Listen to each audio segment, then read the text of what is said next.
Every year, the World Economic Forum asks global experts to scan the horizon and report what they see. This year, they surveyed over 1,300 leaders. The consensus is remarkably grim. As this chart illustrates, exactly half of those experts anticipate a stormy, turbulent outlook over the next 2 years. Only 1% expect the waters to remain calm. The report visualizes this precarious moment with an Earth resting on a knife's edge. The global community is balancing on a precipice. The institutions designed to keep us from falling are failing.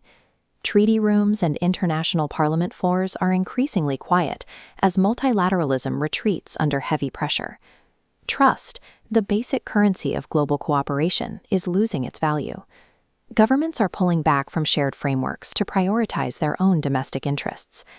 The alliances and economic ties built over decades to ensure stability have become the very structures causing global fracture. In this era, global power is projected through the strategic control of trade and financial flows.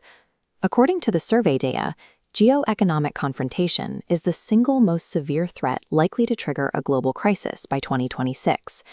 Nations are deploying tariffs, investment screening, and sanctions as strategic alternatives to open warfare. Trade policy is now a tool used to restrict access to crucial technologies and minerals.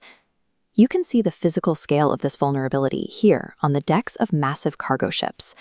They represent the interconnected supply chains keeping rival nations afloat. Severing a single supply chain node can starve an adversary's manufacturing base without firing a single shot. For countries caught in the middle, this economic decoupling forces an expensive balancing act. They have to navigate shifting rules and choose sides in a fractured market. Global trade has been transformed into an active arsenal, where efficiency is sacrificed for strategic leverage. That leverage extends into the information we consume. Misinformation acts as a psychological tool, designed to shatter a nation's sense of objective facts from within. When citizens can no longer agree on what is true, trust in institutions vanishes. This environment of manipulated truth breeds systemic cyber insecurity for organizations worldwide. AI systems can generate and distribute synthetic content at an enormous scale, hardening extreme beliefs and driving societal polarization. There is a more immediate, silent threat accelerating in the background: quantum computing. These machines are approaching the point where they can break the mathematics underlying modern cryptography. In Harvest Now, Decrypt Later, rival states steal highly sensitive encrypted data, like intellectual property and military intelligence. Unable to read it today, they hoard it in secure vaults, waiting for a powerful quantum computer to finally unlock it. The first nation to achieve this quantum advantage will hold outsized leverage over global security, creating a technological divide that others may never cross. In an age of relentless competition, the digital high ground is the most critical territory. Information is the ultimate asset.